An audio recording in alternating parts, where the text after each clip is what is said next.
Hi and welcome. My name is Syjil Ramjuthan. I am the Vice President Welfare for the Edinburgh University Students Association, and today I am here with two guests, the first being... Hi, my name is Ash, and I'm currently the President of Edinburgh University Students Association, so I work with Syjil, and yeah, I'm very excited to be here today. Wonderful. And we're also joined by... Hi Syjil, my name is Matthias, equally very pleased to be here. I'm a professor of clinical psychology here at the University of Edinburgh and also currently head of school for the School of Health and Social Science. Wonderful. Thank you both for joining us here today. We're here to have a conversation about the university's current standing in the sector, as well as some challenges and opportunities that we might want to explore given where we are right now. So we're going to start off quickly with just a quick opener. What is your role at the university, and what specifically do you think your role does in the reshaping project? Yeah, so as the president of the Students' Union, I sit on quite a lot of high committees actually. So I get a lot of insight into the governance of the uni, into the kind of reshaping efforts that the uni is going through right now. But I'm sometimes the only student in those spaces, and that's been quite interesting to see that where does student voice fit into these spaces where there's quite a lot of high-level conversations about like budgets and these kinds of things. And I think I've been grappling with where do I fit in as a student and as the student voice in those spaces. Yeah, and as somebody who's seen you grappling on the inside with how you fit in, I can really understand that it's been a challenge to get to grips coming outside as a student, now more inside as a sabbatical officer and as president, no less. It's definitely been an adjustment, I think. Matthias, what about you? Where do you stand? I think the most relevant roles at the moment are probably as a head of school. I'm part of our college executive, and as a head of school, you're kind of responsible for the budget and the smooth running and delivery of programs within the school, responsibility for staff and student experience, but also really looking forward to make sure we can kind of sustain the activity we have and also make sure that we're pedagogically where we want to be in terms of what we're delivering. As part of my role as head of school, I've been invited onto a couple of groups. The most relevant for this conversation is probably the Academic Size and Shape working group, which is part of the staff work stream. And I think the idea and the remit of the group is really to define some of the key parameters that should apply across the university to kind of make the staff and student experience more equitable and more consistent kind of thing. Absolutely. And how long has Academic Size and Shape been running for now? So Academic Size and Shape has been stood up at the end of last year. So I think it was November, December that we started to have this conversation. Since the beginning of the year, there has also been a lot of implementation effort in terms of the colleges really looking at their budgets for next year and the kind of things that need to happen. And the design part of Academic Size and Shape, which I'm the academic lead for, is the fourth group alongside the three college implementations to basically see what we can do to support consistency across the efforts that are being made just now. Thank you. So that's a lot of kind of subgroups and bureaucracy built around Academic Size and Shape. What would you say maybe is your key aim when it comes to this group? What would be an ideal outcome for you? I think, and again, you need to stop me if I start to give a very long answer. I think what I observed over a number of years, both in our college but also across the institution, is that at Edinburgh developed very evolutionary. So basically each school, each college sort of developed in terms of their aspirations and their goals, and often budgets and business planning has been shaped around that. And I think, Edinburgh has been in the really privileged position to be able to do that because we always had kind of quite a comfortable financial backing and grounding. So that allowed schools and colleges to develop the way they want. And I think what we've seen is quite a lot of variance and discrepancy around what we ended up with, both in terms of the kind of activities, the kind of initiatives, but also when we think about student experience, the kind of way programs are delivered. When we think about basic stuff like class sizes, choices of option courses, the way your degree is delivered, who you actually get to teach you, that kind of thing. And I think as we're now in a situation where we need to look at the financial but also academic sustainability of our offer, I think it's a prime opportunity to see how we can create a bit more consistency around the student and staff experience kind of thing, that it shouldn't really depend on your subject area, your discipline or your school, what experience you have, that there should be kind of an Edinburgh experience that is kind of replicable, whether you're in history or whether you're in physics. Yeah. Absolutely. I mean, I was going to say that I think that I was a joint honour student when I was kind of still studying, which was history and politics, and they are in two different schools in the university, obviously. And I felt how different it was, even just between two schools that basically almost share a building in a way, and that because my degree was, for example, part of the history kind of portfolio, I had a lot more connections with the history department, but 50% of my classes were in politics still. And so there, I think that's something where I see maybe we can improve that experience if, because of some changes, schools start talking to each other a bit more, or departments start talking to each other a bit more. But I think what I sometimes maybe have struggled with over this year was the fact that it's currently it's connected to kind of making financial savings, whereas there's a lot of things that students kind of want, and they have been also saying for years and years and years. So how are we connecting those two things? The want to make financial savings or expenditure savings with the fact that there are things that we can do better. And so that, I think, sometimes is what I'm struggling to balance in my head as well.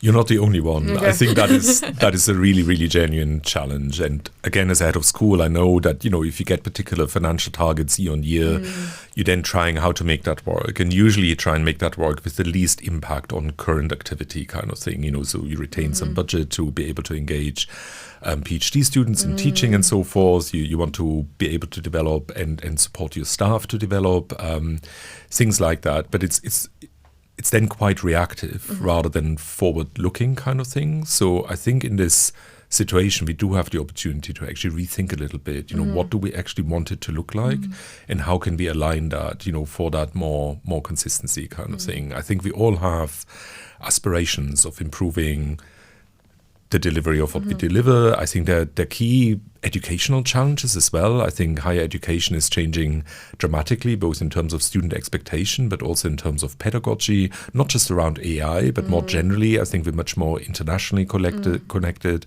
For example, people have more examples of what higher education might look like in Europe or in the US kind of thing. So I think there's an opportunity to really change that and be a bit more forward-looking in our planning rather than reactive kind of thing.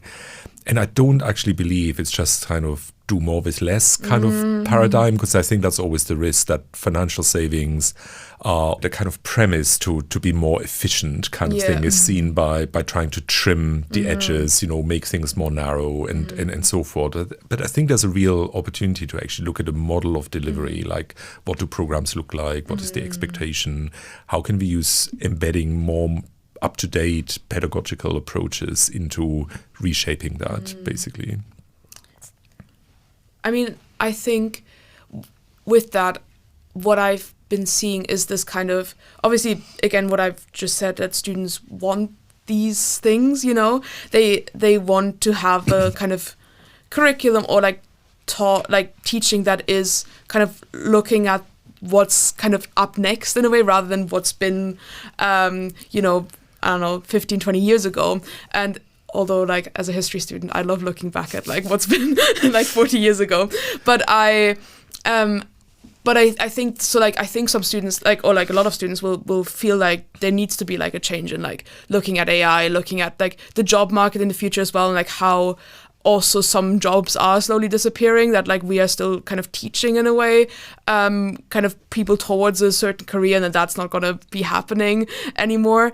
But I think while I think a lot of students can understand that fact that there should be something better, I think the process of getting there, I think, is quite hard for a lot of people. I think they're some students are feeling the impact of doing the kind of thing of doing more with less, the kind of thing of some save or like some kind of things that the university has done over the past few months, which is kind of things like not replacing certain staff, you know, that leave, or like the kind of vacancy management, or other kind of cuts to tutoring hours for PhD students, like these kinds of things where then students are like, well, but this is impacting me now, and this feels like more with less.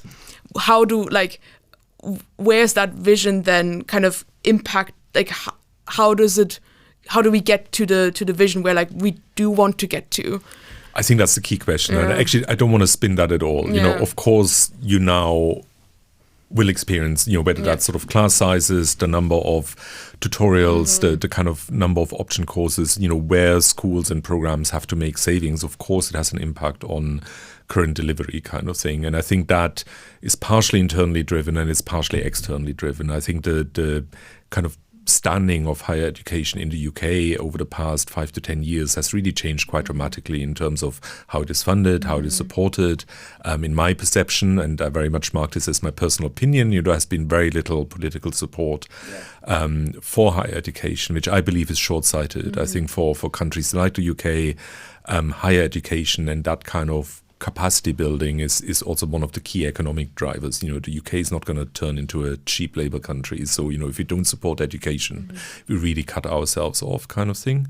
So I don't really want to spin that. Of course, there's an impact when we have to look at budgets. And I think my premise within this work in particular is how can we make this as fair and transparent as possible kind of thing. So it doesn't just affect certain areas that are maybe perceived to be able to be squeezed harder, but we actually look across the piece. And I think that's where the opportunity lies to really rethink how we're delivering certain things. It won't necessarily be better kind of thing, but at least it should be clearer. Yeah. The other thing is an institution the size of Edinburgh will always be somewhat sluggish in terms of adapting to external changes and internal changes kind of thing. And people like me who grew up in a particular university system, you know, also need to reset of saying, well, you know, I don't want our degrees now to look like the degree that I studied in, like, you know, 500 years ago. So that's not the aim kind of thing. And how can we get Edinburgh to be agile enough to actually take account of the changes around that, listen to our students, because I actually think they know best what they want and need for their futures kind of thing, and really build that level of consultation and interaction in. And I have to say, I don't think the UK is very good at participatory development. And there are better models around. Yeah. So, you know, for me, part of this work is also how can we increase that level of participation and genuine consultation, both with colleagues, but also, and most importantly, with students, because in a way, our careers are here, yours are to come. So I think we really need to listen to that. I think you both touched on really important points there around academic size and shape, around the whole reshaping project, really, and the key aims that staff and students seem to want out of this, which is to get that consistency across the board, to make sure that the cuts are not hardest felt by the people who would feel it the worst, but rather that there is that consistency across impact, but also then across delivery of what the university can do in the future. But you mentioned a very important point, which I think a lot of students and staff feel quite conflicted or confused about in some cases, which is that Edinburgh is very privileged in the wider UK university sector. And there is attached to that privilege a responsibility that many feel the university has to do this process in a more sustainable and long-term way. So I guess a question coming out of that then would be, how can our university in particular balance financial sustainability with maintaining that strong student and academic experience? You can start.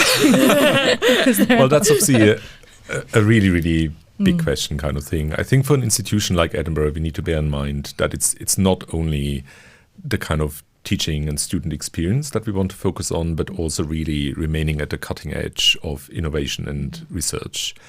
And I think that is one of the particular pressures that we're feeling, and Edinburgh is not isolated from that. And I think we're in good company across the UK with many institutions who have to rethink that there's a significant amount of internal funding that needs to be diverted to maintain the level and quality of research that we want to maintain. students and programs do benefit from that because you're learning from people who are at that cutting edge of their field kind of thing, but not very directly kind of thing. So quite a bit of resource needs to go for us to maintain that. And I think that's always been kind of bracketed in a way, not seen as the area where we can make most change. But I think that is changing. I think we also now need to pay attention to how we maintain that balance and actually get that balance right, and we don't protect research for the sake of teaching delivery, and neither vice versa. We don't want to turn Edinburgh into predominantly a teaching institution either, because I personally believe that wouldn't kind of be to the benefit of our students and future students either. Yeah, I think like what I see in the kind of balancing act for Edinburgh in particular is the fact that we are in the privileged position. I think we are such a huge institution, and we teach so many different things, and also research so many different things, that we could, first of all, work better together, like kind of look at the cross kind of cutting things that kind of affect each other. Like, I don't know, I'm thinking like climate change research, for example, like isn't just a kind of STEM degree kind of thing, but it's also like how we look at it from a political perspective, historical perspective, all of these kinds of things where we could work better together. But I think at the same time, we need to make sure that we, like, the numbers need to obviously make sense. Like, we can't obviously pour from an empty glass kind of thing. So if we don't have money, we can't teach, we can't research. At the same time, I think we need to make sure that we don't just protect the degrees or the research that makes us money, because I think we have, like, there's a tendency sometimes to think about certain degrees where we get a lot of like research, either research funding or tuition fee income from a lot of international students wanting to do that specific degree in the UK. And what I think we have the chance to do is, by looking at things across the board, to protect the smaller kind of more niche degrees as well, or the niche kind of research where other unis aren't in the position to do that. Like, I mean, we've seen like in like across the UK, like some unis obviously cutting entire departments of like languages, for example, which is like the first, like sometimes like the first thing to go, because it is quite niche to or languages seem to be niche, but I think they're extremely important in terms of communication, in terms of like global challenges.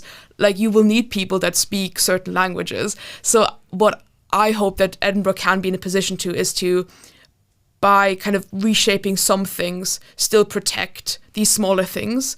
And I really hope that we don't, like, it's not just a kind of equation of like what gets us the most money, oh, we'll protect that, but not the kind of small stuff that will make a difference in a non-monetary way.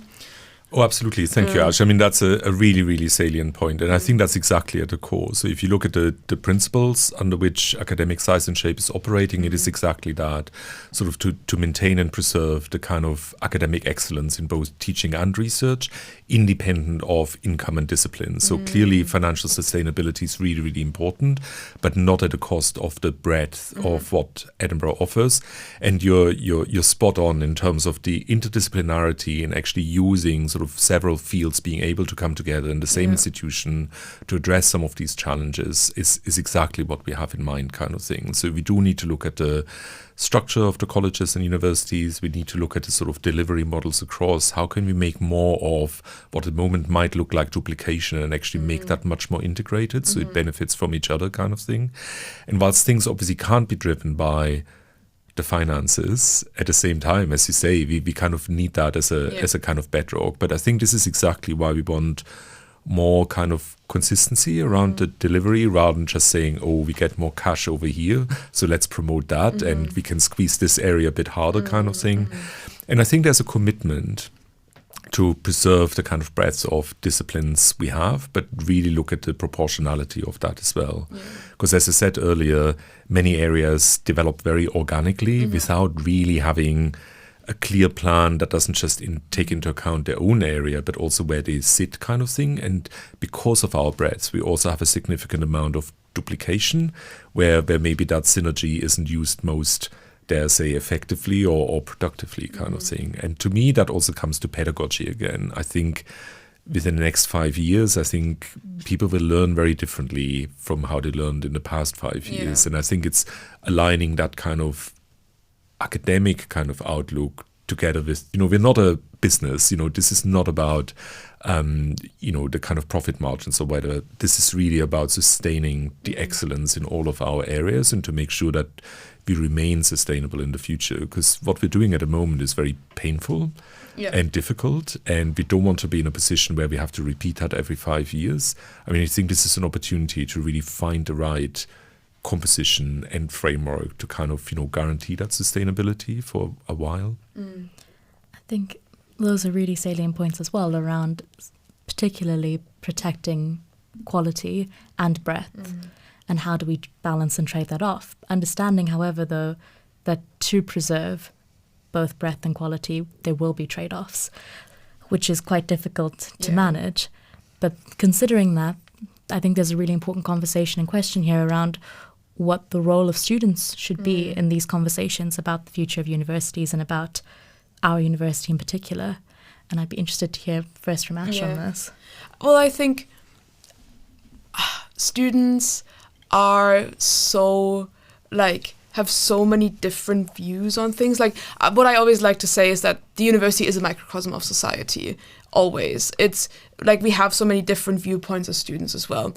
And I think sometimes what a lot of people expect of students is to have they have a very certain idea of what a student is, and it's coming from the kind of fact that back when they were students, it was quite a very kind of seemingly quite I guess very similar kind of paths. You finished uni, you finished school, went to university, then you had a job, kind of thing. So I think what I would like is for the university to look at, well, how are students actually experiencing learning right now? We have AI, but we also have people having more and more part-time jobs, commuting for longer.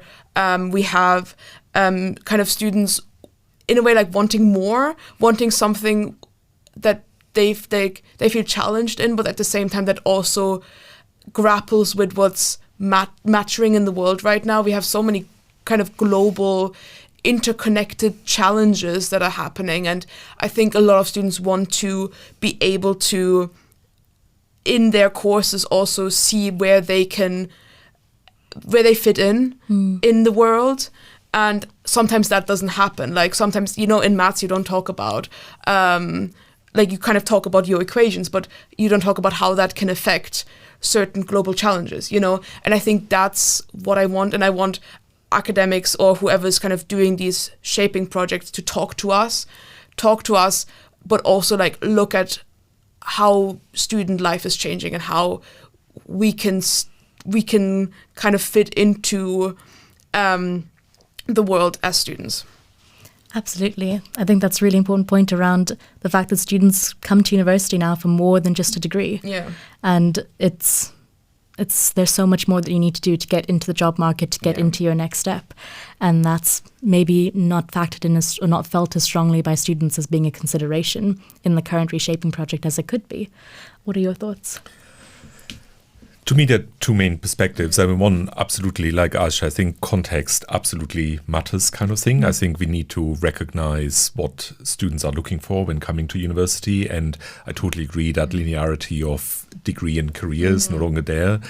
Going to university is a significant personal investment, not just financially, but also personally. A lot of resources go into that. And I think we have a responsibility to respond to that and actually make sure we involve a better understanding of what students are looking for in the way we design our offer, both in research and our degrees kind of thing. I do think we could do a lot better in terms of student participation. Myself, I grew up, I studied in a system that had third participation of kind of early career, mid-career staff, students and more established staff in all committees, from hiring committees to kind of program level committees to departmental committees.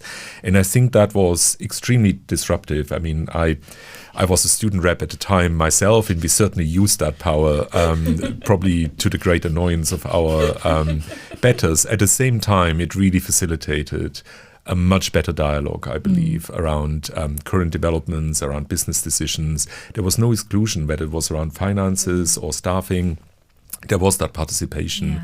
But it also gave students a bit more responsibility to actually wanting to understand what we're contributing to and what we're then getting out of. I think the biggest risk is that we tip into a kind of more consumerist expectation of higher education. I think it needs far more collaborative, but I think as a university, we also have responsibility to create the structures that allow that collaboration rather than just expecting students to step up to that by themselves kind of thing. Thank you. We think it's good to hear that. And just to wrap up this conversation, thank you both so much for this discussion. I think there are some really important takeaways here about the fact that we want reshaping to be transparent. We want it to be an accountable process. We want students to have a central voice in this where they are not reaching for the voice, but it is given to them, and those spaces should be made for them. But also, this is a very difficult balancing act, and everyone is kind of trying to get that balance right, and it's going to be a bit of a process. So I would say that maybe what we want is maybe a takeaway for the audience is just kind of to bear with us on this. Bear with us, and also talk to students. If you are in a position of power, talk to your students and collaborate with us. We also want the uni to be a better place, and we also want the university sector generally to be a better place. But we are sometimes anxious about what's happening, and we are anxious about what's kind of currently happening, about like certain cuts or all of these kinds of things. But we want to be better. We want it to be better in the long run. Yeah, absolutely. Is there any last words from you, Matthias? No, I mean, I can, just what I said, I can only agree. I think nobody necessarily wants to be in that position. And, as I said earlier, I think we have a responsibility to make it as transparent and as fair as we can, but also to really be open about the challenges. Ultimately, it's a shared problem. And I'm totally aware that from where I'm sitting, that's much easier to say than to hear from where you're sitting. But I think we have to make the attempt to balance that as best we can. And we have to meet people where they are. Yeah. So thank you so much. Thank you. And thanks for the opportunity to talk to you. Yeah.